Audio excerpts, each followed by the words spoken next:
sources have told us that so far, Austria, Germany, Slovenia, Greece, Iceland, Ireland and Spain are confirmed countries that have decided to include Covishield. The Serum Institute of India manufactured AstraZeneca Oxford vaccine. Switzerland will also allow Covishield as a Schengen state. Let's go right across to Vishnu. Vishnu, 7 EU countries clear Covishield as this row continues? So it's actually 9 now, because Estonia has also confirmed among European nations that they will actually allow it as well. So there are a number of Schengen states over there. In addition to those Schengen states, there's Switzerland and now Estonia as well. So basically what this means is that once air travel opens up, and we really shouldn't be thinking about it too much now, because air travel is still shut down from India in most places. So once air travel opens up, then and you have Covishield, then you can actually travel to these countries, and depending on what the protocols are in these countries, you may or may not need to go into a quarantine situation. That really depends on what each country decides. But where it will really help is if you want to travel from one European Union nation to another European Union nation, you will not need to go through another mandatory quarantine, should that be required, if that is the rule, as you travel between European nations. Why?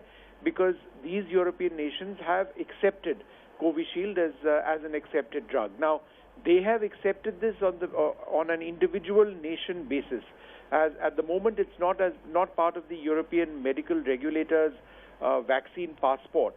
So that is a process that is still being worked out. So it's not part of that digital passport system. However, if you were, for example, to travel from Switzerland to Spain, and Spain has a bilateral agreement with India saying that this vaccine is accepted in Spain, you can say that, look, I've already been to Switzerland, and I have been in quarantine in Switzerland for a while in case that's required in Switzerland, and I don't want to be in quarantine now, and your country accepts it. So chances are that it'll be much easier for you to travel within Europe.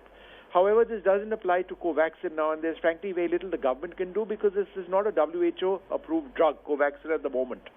So that's going to take a little bit time, because no European country wants to allow Covaxin unless it's regulated by the WHO. So that's where things presently stand now. This obviously came a day after India made it clear that India would regard European states in the same manner in which they regarded us.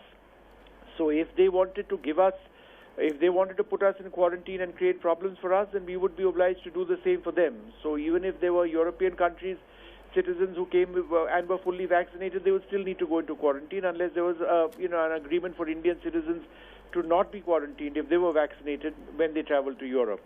So it's an important diplomatic victory in a sense, but it's also at one level a basic rights issue that citizens who have been fully vaccinated should be allowed to travel unimpeded in several countries. And Covishield is the same as AstraZeneca, as you know.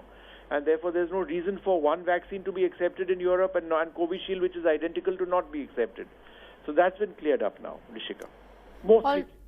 All right, Vishnu, thanks so much for joining us with the latest. So now 9 countries, as Vishnu is pointing out, have in fact put the AstraZeneca Oxford vaccine being manufactured by the Serum Institute in India called Covishield on the green list. But like Vishnu says, it's going to be interesting to see how this plays out, because travel restrictions continue to remain in place at the moment.